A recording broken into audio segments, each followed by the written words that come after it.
Hello, and welcome to Required Reading, the podcast that revisits the most impactful books from our childhood. I'm your host, Erin Bowles. I am a writer, actor, and comedian, and our guest today is Grace Bahler. Hi. Hello, Erin. Thank you for being here. What are you reading these days? Okay, well, thank you for having me. First of all, a book that I'm reading, and I feel like potentially every woman in America might resonate with this. I'm reading All About Love by Bell Hooks. It is quite life-changing, and I love reading it in public because I express myself very clearly with my face. And so whenever I'm reading it, the amount of times that my jaw will just drop because she's just dropping truths left and right. Yeah, so that's one thing that I'm reading. I also just finished a book called Outrageous Openness, and it's like a very spiritual book, and it's very beautiful. It started off as a column, and then they turned it into a book, and I love stuff like that. Oh man, I love that. I love that you say you have a very readable face because I Oh do yeah. too. I multiple times in my life I've had to be told like, Erin, people can see you. They can Yep. see the faces you're making. Yep. Yeah. Yeah. I so badly wish, and we'll dive into this because of the book that we're talking about today, but I sometimes so badly wish I could come off cool, calm, collected, not show my cards. Oh, me too. Me too. But That's speaking of, our book today is the first book in the Gallagher Girls series by Ali Carter. I'd Tell You I Love You, but then I'd have to kill you from 2006. yes, 2006. A little bit about 2006. Steve Irwin dies, RIP to a real one. Oh no. Also dies Saddam Hussein. Very Oh, different ends of the spectrum. wow. Setting the stage. It's the year of the Enron trial. There is a 8-year federal study that finds a low-fat diet does not decrease the risk of heart disease, cancer, or stroke. Many in the medical community call the results stunning. Wow. Would you look at that? I know, which especially they do talk a little bit about dieting, about girls' bodies in 2006, felt very accurate. And Yeah. then if you Google April 6th, 2006 fish, you'll get all the information about this. But a group of scientists report finding the fossil of a 375 million year old fish that has early signs of limbs. It suggests the missing link between fish and land animals. Uh, Wow. We'd love a suggestive missing I link. know. Fish, that thing fascinates me. Interesting. And also, okay, I feel like 2006, it was Steve Irwin may have died. However, Steve Martin gave us Pink Panther that year. Oh, wow. Yeah. It's a constant energy exchange in this universe. Absolutely. That just feels so, yeah, synergistic, those two things. I Right. love it. Man. So, Gallagher Girls by Ali Carter. I have a Yeah. little synopsis up here. The Okay. Gallagher Gallagher the Gallagher Academy for Exceptional Young Women is a fairly typical all-girls school. That is, if every school teaches advanced martial arts and PE, chemistry always consists of learning about the latest in chemical warfare, and everyone breaks CIA codes for extra credit in computer class. So in truth, while the Gallagher Academy might say it's a school for geniuses, what they really mean is spies. But what happens when a Gallagher girl falls for a boy who doesn't have a code name? Actually, what a good synopsis. I'm reading it on the back of the book, saying it too, and I'm like, yes, bring life to this. I am so glad you picked this book because I had been thinking about this book recently. I did not read it when I was young, but I had it. Oh my So, gosh. first off, what's your story with this book? How did it come into your life? I feel like one of my friends growing up, I'm pretty sure she's the one who introduced it to me. And it was like a friend that I had in my neighborhood. And all of my girlfriends and I, as kids, we loved the idea of like being spies. We thought it was so cool. So I feel like we all read this book right after, oh my gosh, what was the other one? The other book series that came out? It was about like cats. Do you know what I'm talking Warriors? about? Warriors, yes. I'm so waiting for someone to do that on this show. I'm Such a good waiting. one too. That's such a good. That was also formative in my childhood. And this was like the post-Warriors era where obsessed with the idea of friendship and community, but make it fun, make it spicy. And so my friends and I all started reading this. And then we all kind of decided to be like kind of like little neighborhood spies in a way. And like we would do like I think it's called a dead drop or a drop or something. We would do like drops. We would like take recon of the neighborhood. We would write about things. We really got into this, especially over one summer. And so this book to me, not only was it an escape from my world, but it was also an entrance into another world in real life. Wow. Do Yeah. you have any idea about how old you were when you read it? I think I was probably about like 10. If it came out in 2006, okay, I was born in 97. So I would have been 9 in 2006. So I was probably like 9, 10. That's when I read Yeah, it. Yeah. man. Yeah. And this is like a newer version of the book. My first ever version of the book that I had, it was just the cover came off. I read it so often. I read it so often. I loved it. I love that. This was a book that my mom picked up for me and gave to me. And I feel really bad about how many times my mom like saw something and was like, this made me think of you. I think you would like it. And I was like, absolutely not. Skip, get out. That's parenthood, though. That's Yeah. parenthood. Yeah. But I know she eventually read it and she must have loved it just from the sheer number of Buffy references in it. Oh, yeah. Off the wall, off the wall. But I loved it. And I loved the reason I was thinking about this recently is I love the like super spy genre. Same. And I feel like it had a huge moment in the 70s, probably like, when it first came into being. And then I feel like it had a bigger resurgence in the aughts, especially for kids. Like I think about Kim Possible and like Totally Spies and all of these things. Spy Kids, yes. It did have a resurgence, and it had a little bit of one for like the adults too, and like teens. Like Get Smart came out. I used to even watch Jason Bourne as a Yeah. like all that stuff. I was like, this is amazing. Yeah, I was thinking Charlie's Angels. Mr. and Mrs. Um, Smith. oh my God, Mrs. Yes. And even like Agent Cody Banks, all Yes. this stuff. Yeah. Yeah, which is so interesting. I feel like if art holds up a mirror to the culture, what were we saying then, you know? I mean, 9/11. It's always there. It's always there. It's always there. Yeah, but I think like yeah, there's seeing the world changing so much, technology was changing so much, of course, with the internet coming into being. And I think it's like taking all these really scary phenomena happening in the world and making it sort of fun and playful and gadgetry and teamwork. Yeah, it was like the play element of life. And I think too, like being a 9, 10-year-old, early teen, preteen, hanging on to that playfulness. Yeah. It's like the action genre is still very like real. It's very intense, but like the spy part of it's play. It's fun. Yeah.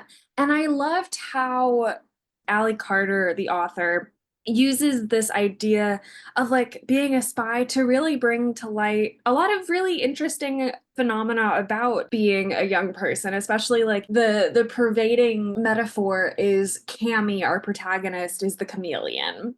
And that Yes. she is the person that no one sort of takes a second glance at. She's the every girl. And I loved that because they talk about in this book, it's a skill. The best spies are the ones that no one looks twice at. But what is it like to carry that and not feel seen and sort of feel every day? Oh my gosh. Yeah. Yeah. And as a kid reading it, it's kind of funny. Like now that I think about it, I'm like, oh, it feels almost Sex and the City-ish, where it's like, oh, what character am I? And I'm like, oh, I remember identifying so much with Cammy and wanting that so badly, Mhm. wanting her life so Yeah. bad. Yeah. Yeah, it rides so many interesting lines. So her mom is the headmaster of this school. And I think first off, like Secret Academy, very Hogwarts, but I feel like that was also sort of in the zeitgeist. Yes. But also like secret place where you automatically get community and you find that all of your oddities are superpowers. And it's all girls too. Like that in of itself, I was like, okay, that's I think what I loved the most about this world is Yeah.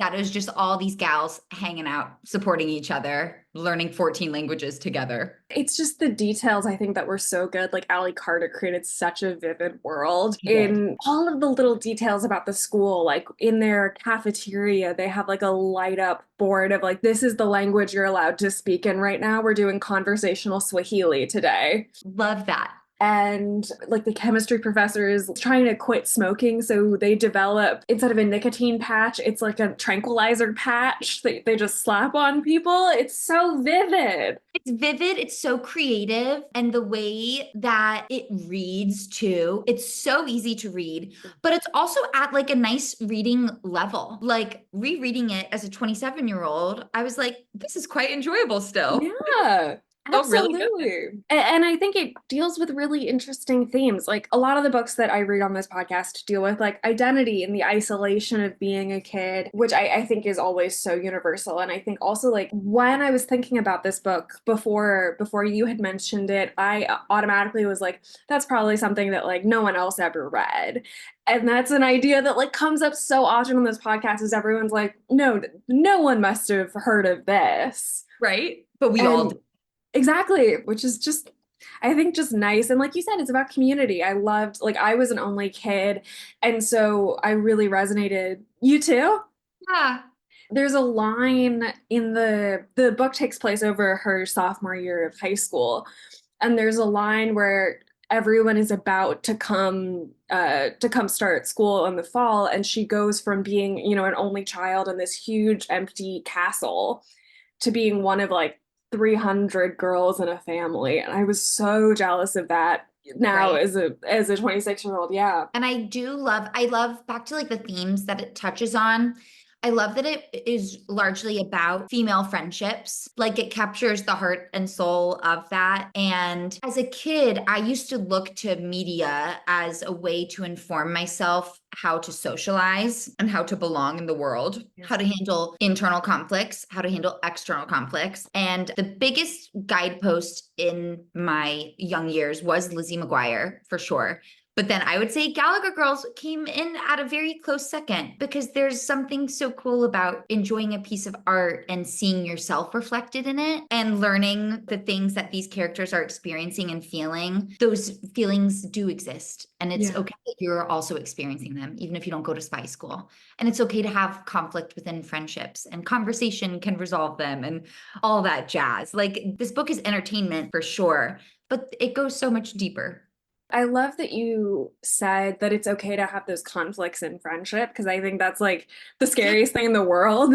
God, I know, right? Right? Especially when you're young and there were so many times where I like, especially in high school, I had this friendship that I hung on to for dear life, even though like it wasn't the best person, the best group. And one thing I loved is I think so Cammy falls in love with a town boy and has to keep it a secret. And so a lot of like the spy adventures become how can we use our spy skills to figure out boys. Yeah, which that's so, I mean, technically did not really pass the Bechdel test, but girls are girls. Girls gotta be Mhm. girls.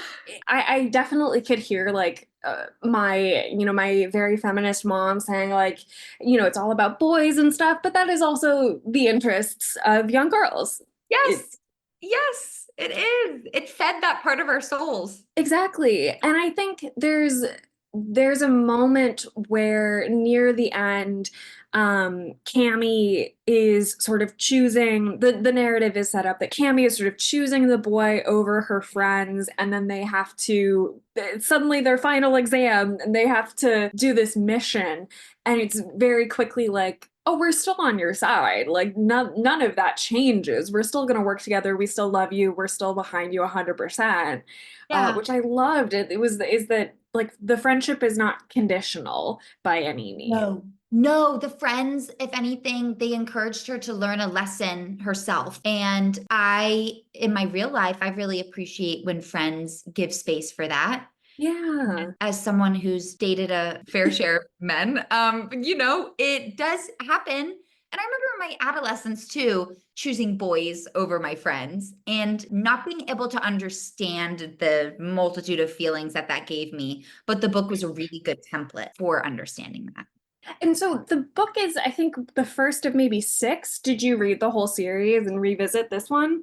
I did read the whole series. I think there might be, if there's six, then I am behind. I feel like there might be four, and they got better and better. Yeah, They did. Yes, yes. And it was so cool too that it starts off with them being like sophomores in high school, and then it goes all the way through into like the end of the academy. And I so badly would love to hear and read about like what those women are doing like now. I If they were our know. age, I would eat that up. I would love to read all about that. Oh my gosh, Sex in the City for spies. Yes.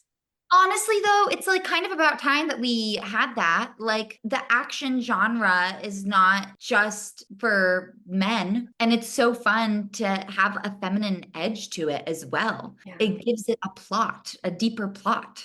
Absolutely. I was thinking the other day about like, what do I want my career to be? And it is like, I want to be the Greta Gerwig of like fun action movies, you know? God, Aaron, I love that. I want that for you too. I know, and also of like my boyfriend and I really love like modern noir, like LAPI with a problem. Yes, And I also want to be Martin Short inexplicitly. I love that. Oh I want to be Steve Martin, so I understand my deeply. gosh. Uh-huh. Let's do a tour together. Come Yeah, on. maybe we do an action movie together where we are the two spies. Oh my gosh, and we're both in little suits.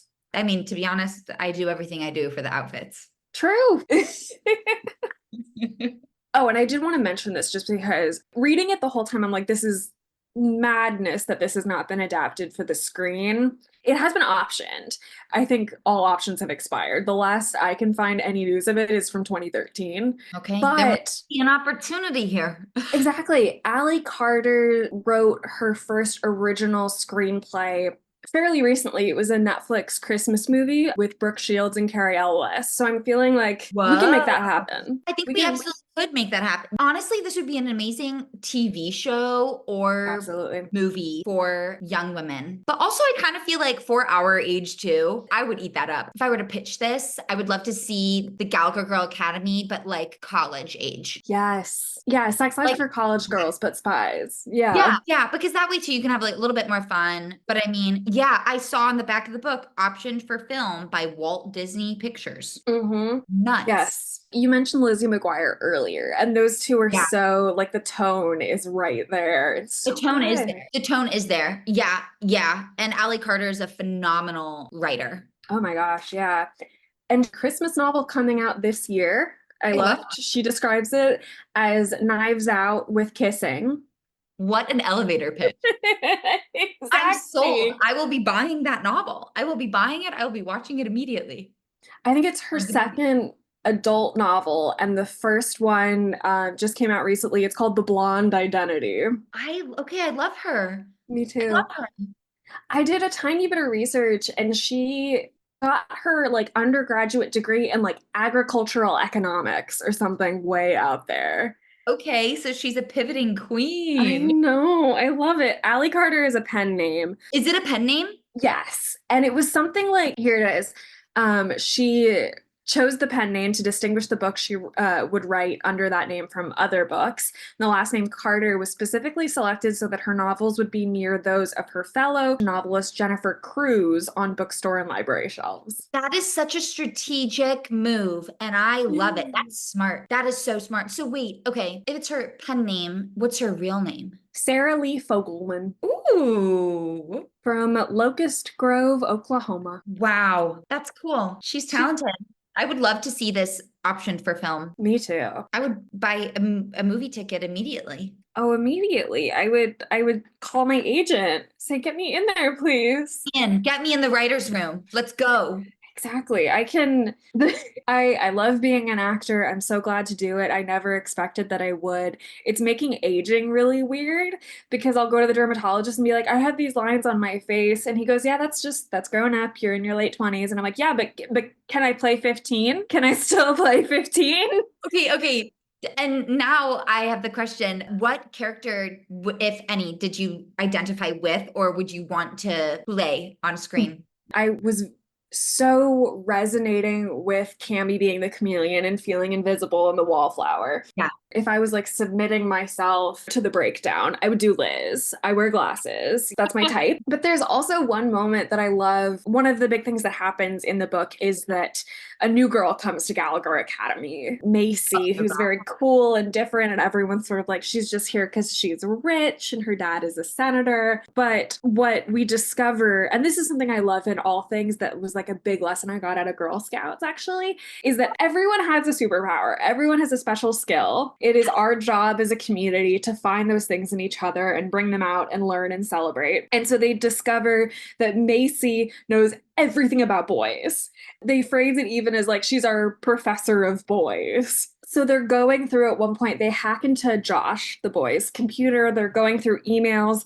And at one point, Liz corners Macy and she goes, "What is it about boys that makes them refer to each other as brother in that way? I don't call Cam or Beck sis. Why?" she demanded, as if her life depended on her understanding this fact. Why? Love that. I love that. And I agree with you how everyone does have a superpower. And Girl Scouts, I can really relate to that. I also did Girl Scouts from ages like 4 until 14. And that was pivotal in understanding. And I feel like this book captures it so well with the Absolutely. look of young women. No, you don't have to like everyone, but you do love them. You respect them. You root for them. Even if they annoy the hell out of you, or if you get into a bunch of little fights, you still believe in them.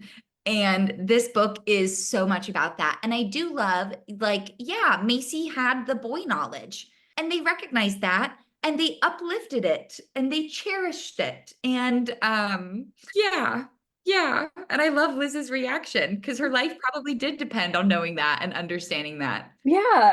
And And and Liz definitely would be like, this is frustrating to me on like a social personal level of like I don't understand these social rules, which I get really well, I get a lot as well. But also Liz very much is like, this will be helpful in the field. oh, This yes. will come in handy. And she's always like preparing for a quiz. She's always doing extra credit. I loved it. I'm very much a Liz. What about you? Okay, it's so interesting.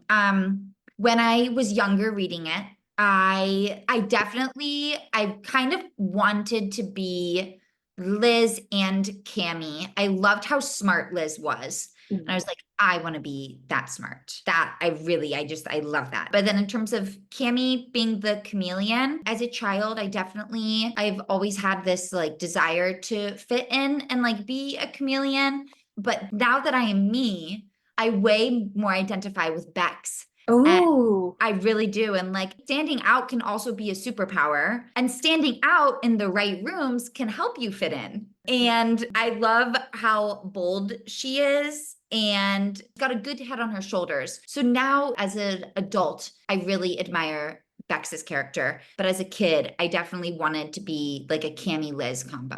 oh my gosh, I love that. I feel like that is such a huge, like, what a beautiful metamorphosis, to like Bex is so cool. And I feel like to look at your younger self and be like, guess what? You're gonna become a Bex. I know I would have been freaking out as a kid. I've been like, what do you mean? What? But it's like, actually, yeah, you can be a Bex. Cammy is cool, don't get me wrong. And being a chameleon, if need be, I can do that. But do I want to? Not really. Yeah, yeah, that there's value in who you are I love that as you find Yeah. yourself. Yeah.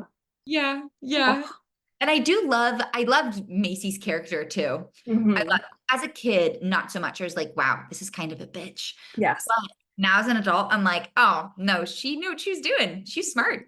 I loved how they introduced her character with all these details of like the very first thing you see of her is a black combat boot. It's like, oh, it's really 2006 here. So 2006. She So is a nose piercing classic. I also love too that they went with the name Josh for the love interest. Yeah. That is also so 2006.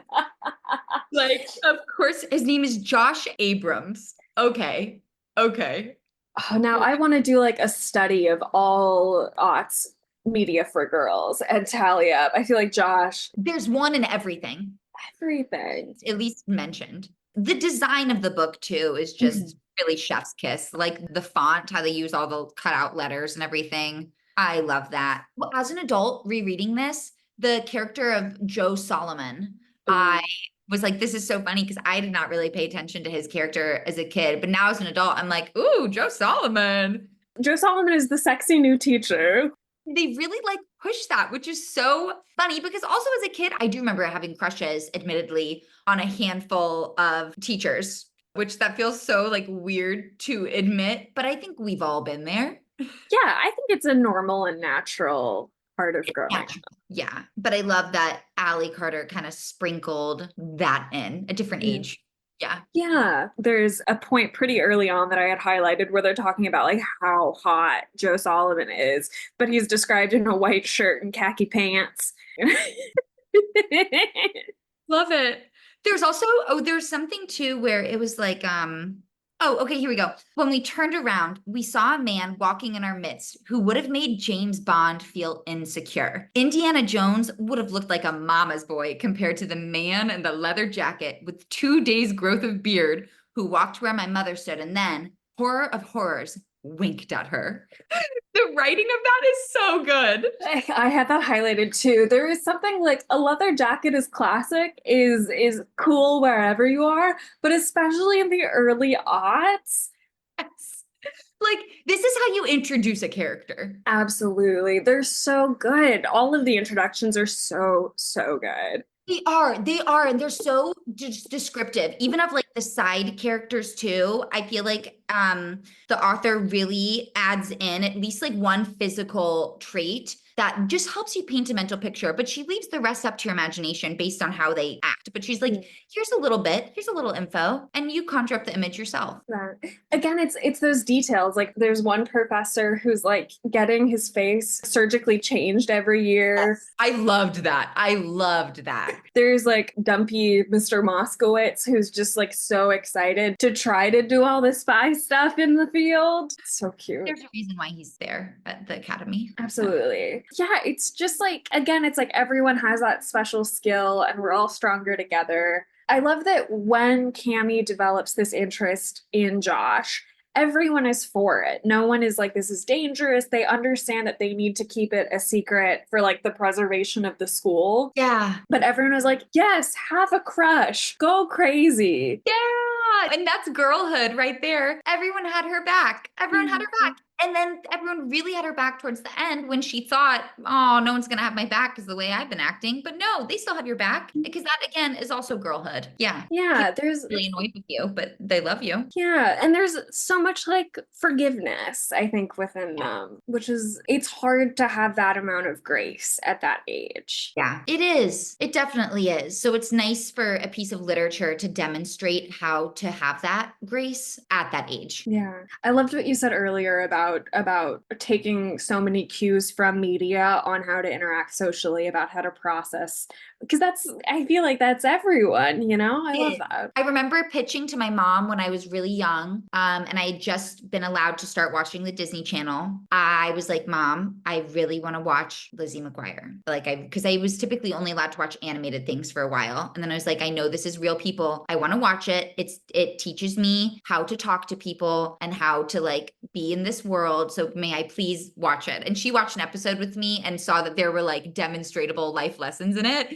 And she was like, okay, you can watch it. I love that. I had highlighted really early on.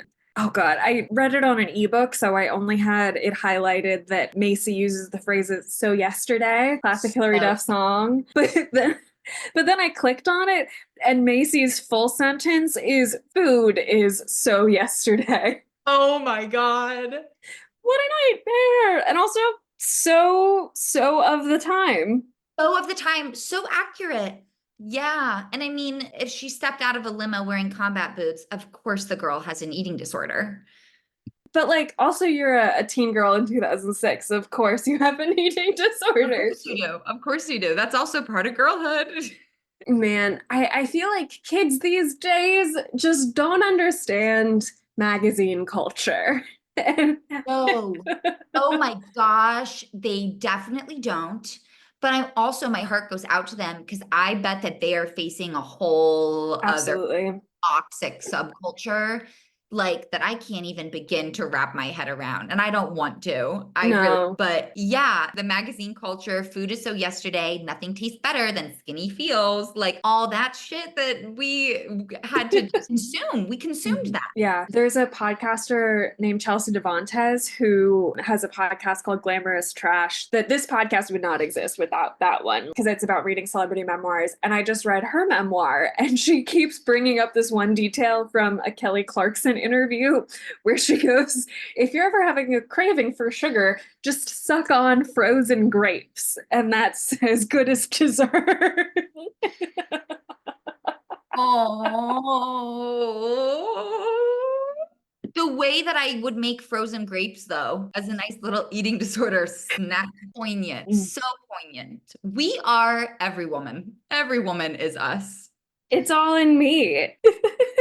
If this were to like be taken to television and film, it would be cool to like kind of rewrite that narrative or to like call it out in a really Yeah. fun way. Or if I had creative direction and control of this, I would totally actually probably embrace that, but in a very satirical way. Oh, absolutely. Yeah. This is begging for satire. Yes. And I think it's like because there's such a keen understanding of that age, you know? Yeah. Yeah. It's I'm gonna try to do the math so super quickly. I think she would have been early 30s when she wrote this, maybe mid 30s. Okay. Which is, I mean, when you're in your mid 30s, that's twice your life that you have lived since 15. But I also think that's a testament to like how deeply these things are ingrained and don't leave you. I think I still feel like a wallflower sometimes. You know, that's still something I'm dealing with. It's Yeah. again something in becoming an actor. It's suddenly like, well, what if now being mousy is like an advantage? That's a character, you know?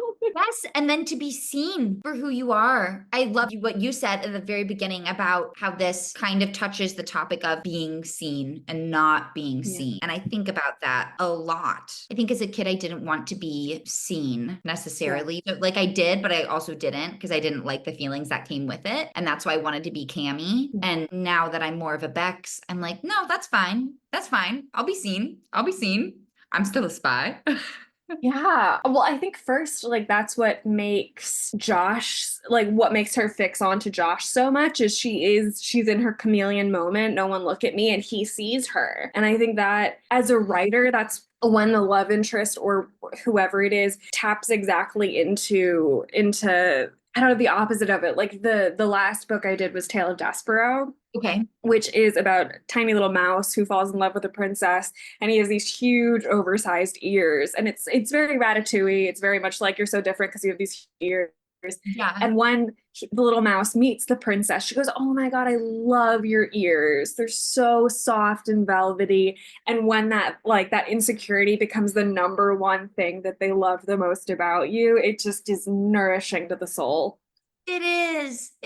Yeah. Oh, that no, that's so true. That's so true. I also love this, like, sure, Josh did see her, and that's why she did fall for him. But then at the end, I think she kind of realizes out of anyone, though, her friends see her the most. Yeah, Yeah. and they saw in her the desire to have someone who's interested in her, who sees her. I mean, I think the parental relationships are really huge in this book. They And are, which I loved that too. yes, and I think she is the daughter of two incredible spies. She's the daughter of the headmistress. There's like so much that comes on your shoulders in that way.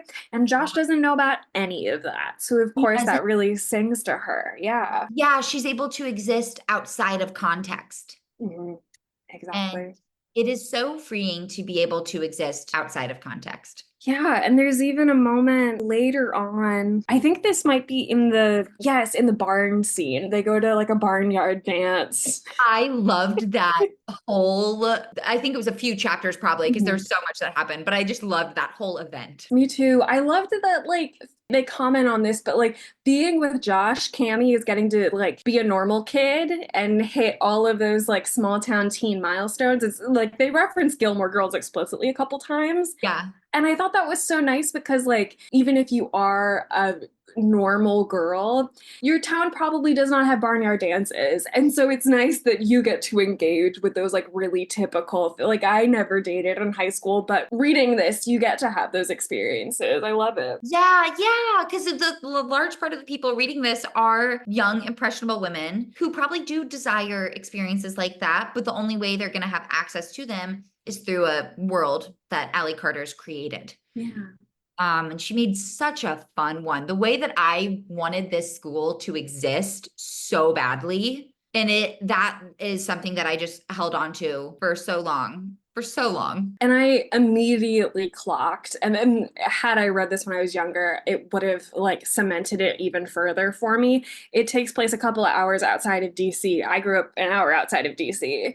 I grew up Um, like 15 minutes outside of DC. Where did you grow up? Montgomery Village, Maryland. Where did you grow up? Alexandria, Virginia. Get out of town. Oh That's my crazy. gosh. That's so crazy. So the location of it, both of Yeah. us were like, oh, we get it. We get it. We know that this would be where it is. Yes.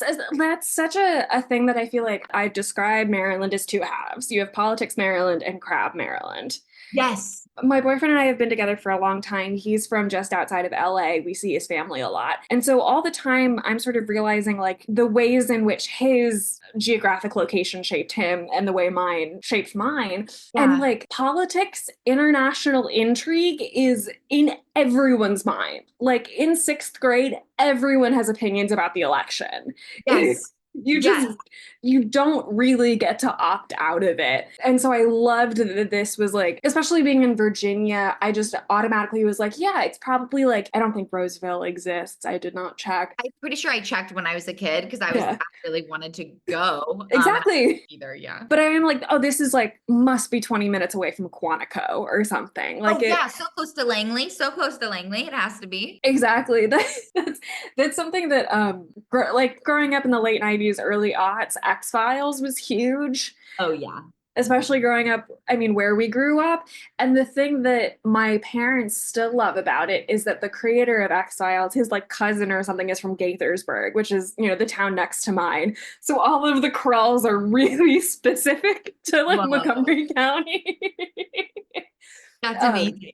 I loved it. I loved that like Macy is a senator's daughter because that is how it felt. Like everyone growing up where I grew up, it felt very rare that someone was like, no, my family is actually from Maryland and we've been here for a long time. It felt like everyone moves there for the politics. Oh, 100%, 100%. This book was a way to enjoy the political climate without being political. Exactly. This was like the fun part of it, the BTS of it.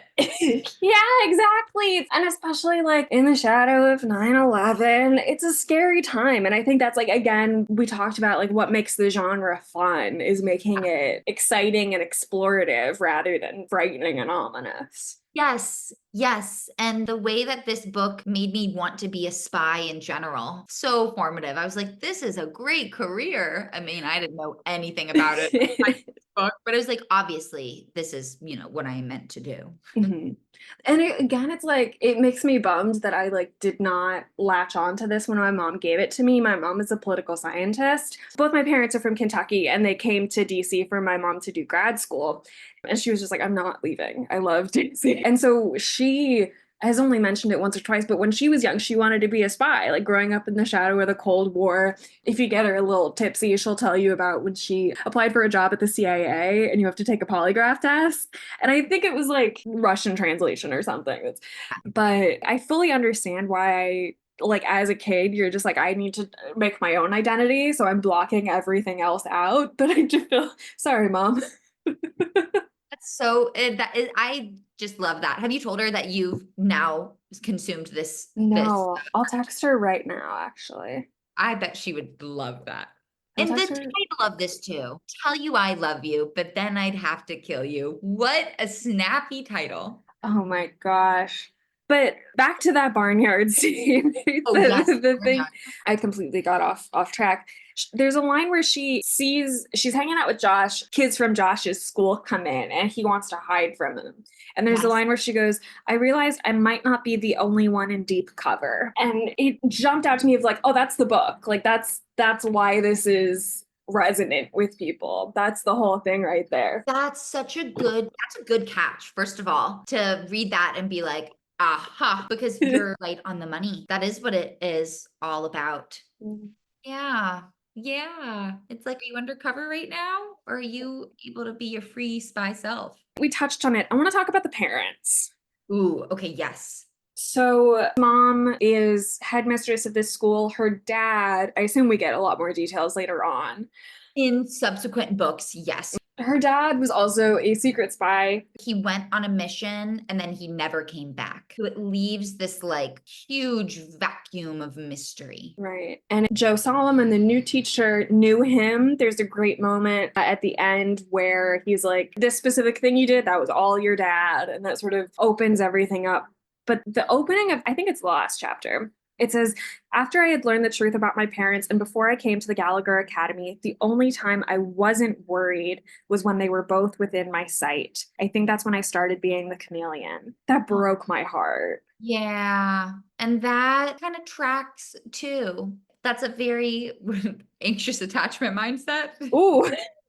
Oh, yeah. So like you feel peace when you have everything that you're scared of losing in your grasp. Yeah. Yeah. Yeah, and I feel like I didn't have that specific anxiety about my parents, but how that must weigh on you so much and how like I think about it in like taking years off your life just from the amount of anxiety in your little tiny body. Yeah, yeah. I love too that her mom was so integral to this book, so much a part of it, and that they had a good relationship too. One that was trustworthy, but that also had room for mistakes to be made because that showed too that conflict again in whatever relationship you have, conflict happens and that it can resolve itself. And it was very cool to see her mom be the headmistress and set a good example, be an active part of her life. But it was also kind of cool too to see Cammie do her own thing regardless and be like, Yeah. oh, really? I'm a teen girl. I do have a crush and I am going to sneak out of school and I'm going to go to a barnyard dance. Yeah. And it's revealed in the end that her mom knew pretty much the entire time that she's sneaking out and lets her do that and lets her have her secrets. What a good template of a mom and daughter relationship, I think. Super good template. Back to the friends seeing Cammie have this desire and fulfill it. It's like you just got to let people do their thing and let yourself do what you want to do. And it's okay to make mistakes. It really is okay. It's okay. Yeah. Yeah, it's such a fun book with, I think, really like gentle, affirming, comforting messages. Yes. It's all of these like sort of big and outlandish things, but ultimately the biggest messages are like you are okay wherever you are, however you are. Like you said, it's okay. I think one of the things that shocked me the most is in this like final sort of reconciliation scene with her mom where everything comes out. She's talking about sort of deciding whether or not to bring Cammie to the academy, whether or not to be a spy. The thing I worried most about was that you'd spend your childhood learning to be hard and strong and never learned that it's okay to be soft and sweet.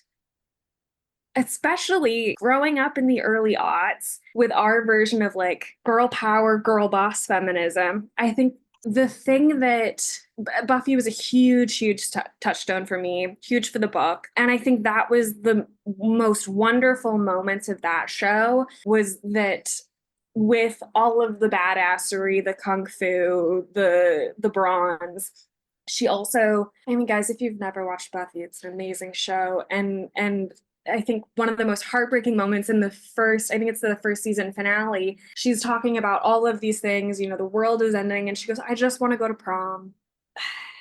That there's so much that the world is telling you not to be, and But you're it still you're still a girl, a woman Mhm. who wants to experience the world as you. I so wish that like having that like softer narrative to like it's okay to nurture that part of yourself. Yeah. Being strong and like, you know, what doesn't kill you makes you stronger. Back to Kelly Clarkson. Yeah. Love all of that too. It's so Mhm. important, but it's also, yeah, listen to your heart. You can follow it.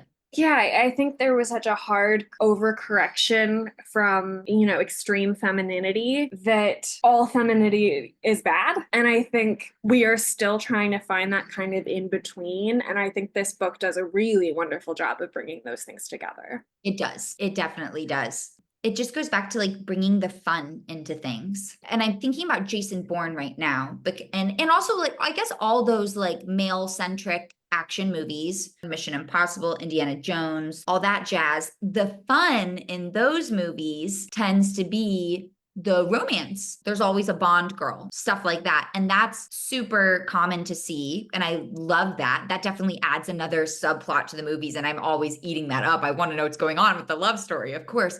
But it's so cool to see that play out in something that's female centric, Yeah. to let them have fun because it's a different type of fun. It's different. It's the more of a female gaze.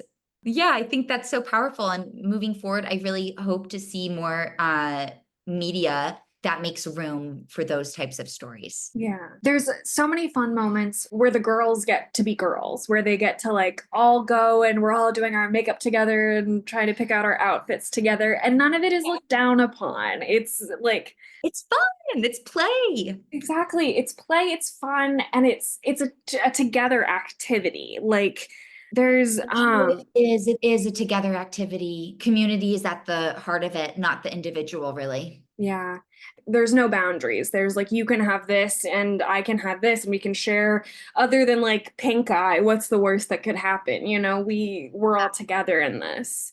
Yeah, that's something that is missing from a lot of like action media too. Yeah. The only thing that I can really think of is a franchise that surprisingly I've never delved into, which is Fast and Furious of the family. Oh.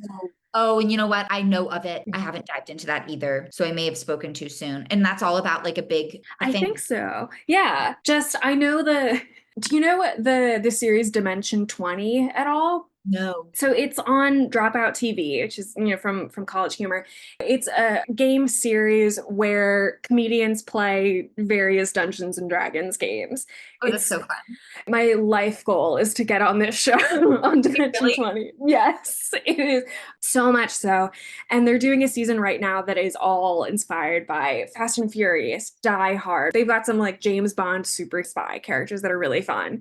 Yeah. And they keep riffing on what I am gathering is from Fast and Furious of La Familia, of the family, of we're all together in this. That is nice. I guess the heist movies do it too a little bit. Yeah.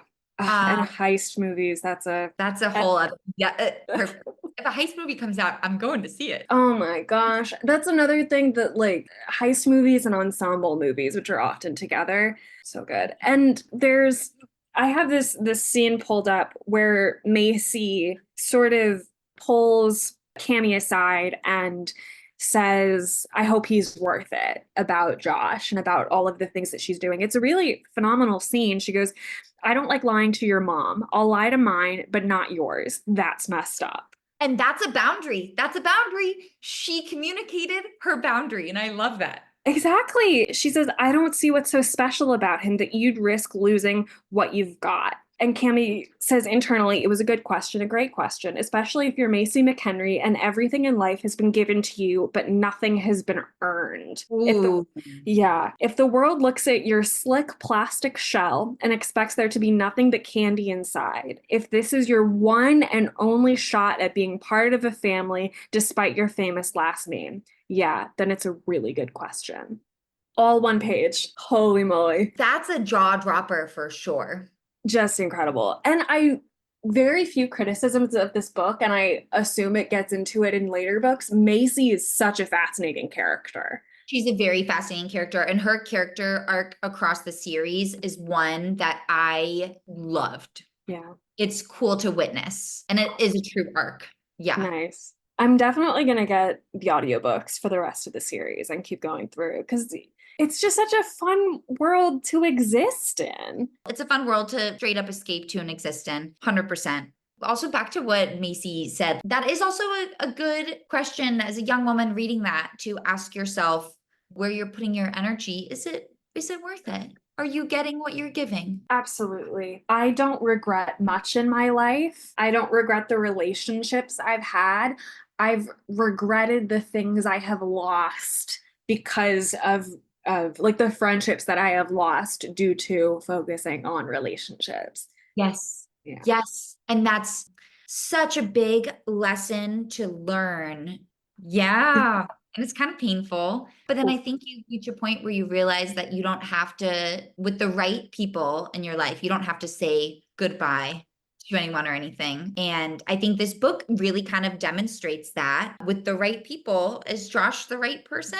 Probably not. But Cami had to go and learn her lesson, and Yeah. her friends supported her in that journey. Yeah, one of the highest moments of conflict that they get to, Liz says, I never thought you were someone who'd choose a boy over her friends. And Cammy goes, well, I never thought I had friends who'd make me choose. Okay, literally, yes. And also, my therapist historically has said if you are making someone choose, you've already lost.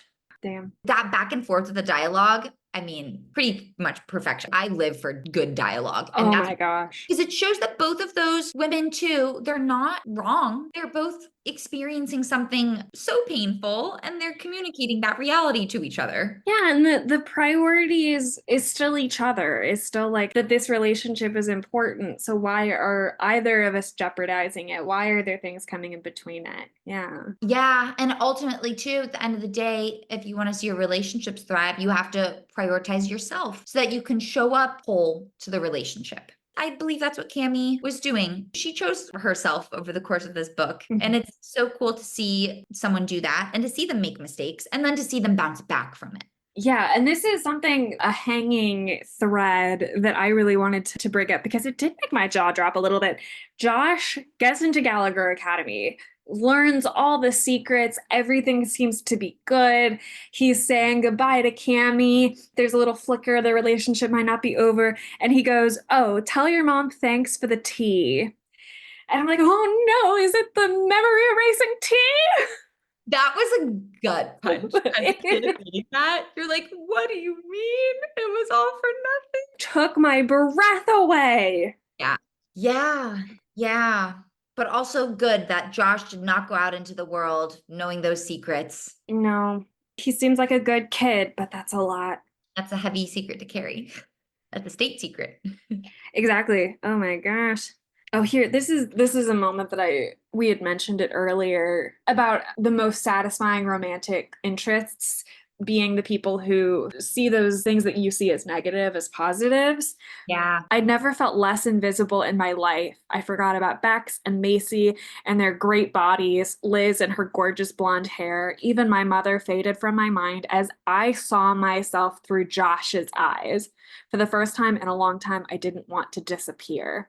It cuts deep. It cuts very deep. For the first time in a long time, I didn't want to disappear. Wow. She's a fantastic writer, especially like with that moment with the tea that we had just mentioned. It's like that's a huge plot moment to have literally as a throwaway line. Just to throw and via dialogue too. So good. So good. Having this adapted to the screen, Allie Carter would kill this. Oh my gosh. It would read like poetry. I was just reading her about at the end of the Oh book. yeah. Allie Carter lives in the Midwest, where she is hard at work on her next Gallagher Girls adventure. Cross my heart and hope to spy. This is a very old copy of the book. Her life is either ordinary or the best deep cover legend ever. We'd tell you more, but ... you know. It's just so cute and fun. It is, but there's like these nuggets of wisdom and profoundness. I think that that's a word. And it's so cool. She did such a good job at creating something that's captivating. It builds a world and it also teaches really important lessons. And I know that like Hogwarts is for sure on the mind here.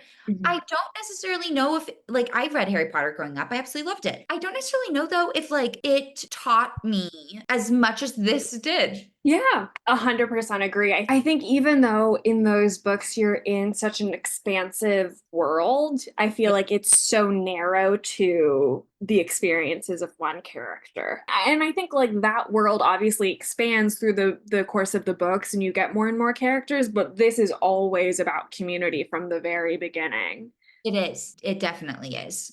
Yeah, from the get-go. It's not just like, sure, it's Cammy's story in a way. And I love that it's written in the first person point Yeah. of view. I live for that. And I love that it's phrased as like a her covert operations report. Like talk about within the first page of the book. I mean, it's only a half a page too. It just answers everything at once. Oh my gosh, yeah. It answers, and I suppose a lot of teenage girls feel invisible at times, like they just disappear. But then she jumps to, I go to a school for spies, and then she immediately paints a picture of what that is. And Hmm. then she also outlines, again, this is just the first page that her mom's the headmistress. It's like, okay, here's this whole world, and this is a Covox report. There you go. Like, Yeah. get ready. Like they set the expectation immediately. It's so fun. And it's again all these details. After all, when you're on a plane home from Istanbul with a nuclear warhead in a hat box, the last thing you want to do is write a report about it. Because it's phrased so teenage girly. It's so cool at the same time. And I think, oh, here we go. This book shows that girly can be cool. You hit it exactly. I think we have such a propensity culturally to say anything that is teenage girl is lowest of the low. But it's actually so powerful. Who's the most terrifying part of the population? Teenage girls. Exactly. I think it's constant interplay of like, if I really want to get on my soapbox, we may like people shit on Taylor Swift because she is the interest of young girls, because also she has more money than anybody. She has more cultural influence than anybody, X, Y, and Z. Yeah. So we have to diminish her. We have to focus on her relationships in order to make this less scary. So on. No, that's such a good point. That's such a good point. Gosh, I do hope to live to see the day when the feminine teenage part of the population realizes their power. Which I think it's like is why things like this, where you are giving them not only power, but like the nuclear codes, I think is so fun Right. for when you're young and when you're older. Yeah, it is fun. It's fun. This book is so good. Yeah, I love the driver's ed sequences. It's Oh, yeah. just so fun. Yeah, the everything about the chameleon, about being invisible, cut me so deeply just because I feel like I don't see that. I think we see that a lot in like wallflower characters, but I don't think it's often the like emotional forefront of what we're working through. No, no, and it's often not celebrated. That's so true. It's what's so radical about this book is like, I'm a wallflower, and it's a good thing. It's a gift, it's a skill, it's a talent. Mhm. This book shows too, like, it's okay to not be the center of attention and that there's actually a lot of power in that too. Yeah. But I love with like characters like Bex, it's also okay to be the center of attention. Yeah. Girl, as long as you were being yourself, it's cool. You can do anything. Yeah. You can be a spy or you can be a superstar. It's up to Yeah. you. It cuts to the way that it feels. I'm looking at the line of, am I good at going unnoticed because of my spy genetics or just because I've always been shy? Am I just the girl people would rather not see, lest they realize how easily it could happen to them? Ooh. Yeah, that even out at 26, I'm like, that's a little too. That's a little deep. And it's so interesting how much Cami cared about being seen really came out through a relationship with a male. Yeah. Yeah. Like when she's talking about how Josh Okay, yeah. Liz, I snapped. I looked up at the lights and watched our descent. It's just not worth the risk, okay? My voice cracked as I thought of how he'd said I was just some girl. I was nobody. It wasn't very spy-like to be sad over such a silly thing, but mostly I didn't want my friends to hear it. Guys, it's okay. Josh isn't interested in me. That's fine. I'm not the kind of girl guys like. It's no biggie. Yeah. Ooh. That's something I am like still deconstructing in my head of like thinking for so long that you were so undesirable. There's even a moment where she comes back from her first date and Macy says, "You been to second base yet?" And Cammy goes, "You think I could get to second base?" That was me. That was so like I think that was something that so radically changed, like that made my first relationship so impactful, was that mentally the whole time I was like, someone's finally decided I'm worth it. Oh my God. Yes. Yes. It's so interesting through someone else's eyes. Sometimes it does help to see yourself. And Yeah. then you go, wait a second. Yeah, I am desirable. And yeah, I have these cool features about me. And yeah, yeah. The vulnerability too of like not wanting your friends to see that part of you was so interesting. Because it's like they do see you. That's why they're friends with you. And there are all these beautiful moments where she's out on a date or something, and then oops, like your friends are there watching over you, making sure they're here to pull you out of the barnyard because your mom's outside on a date with your teacher. It's just so cute. It really is. I hope that the younger generations, I'm so curious, like Mhm. what the book sales are like for this book now. Ooh.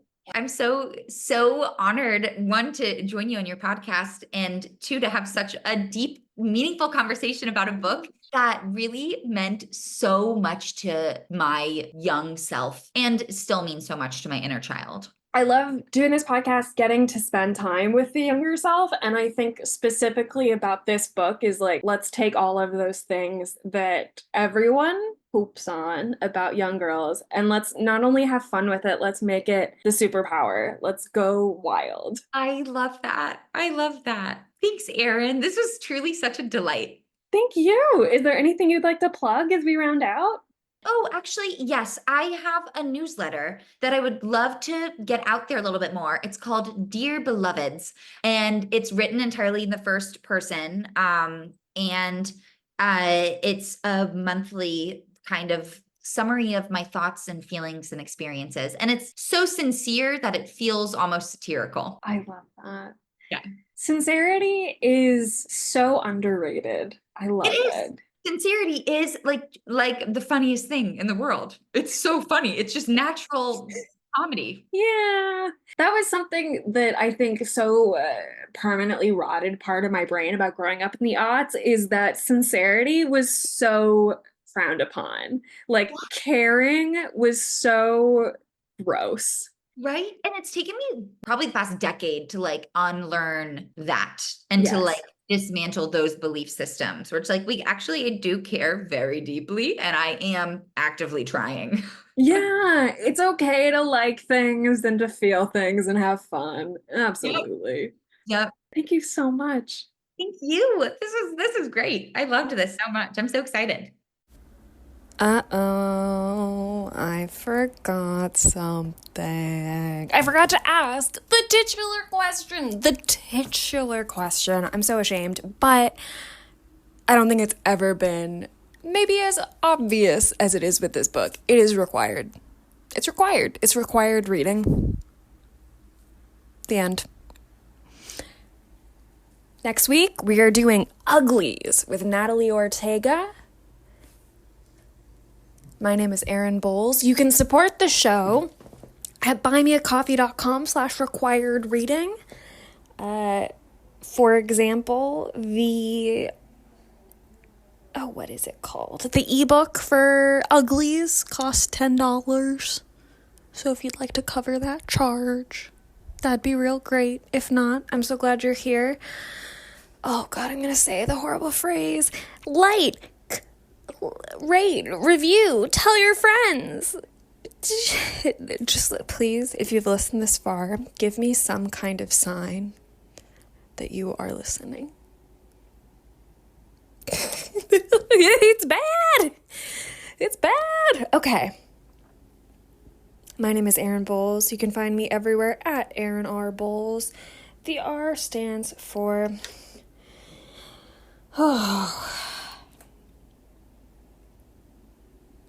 roundabout. As an adjective? As a noun? That's up to you. I'll see you next time, babies.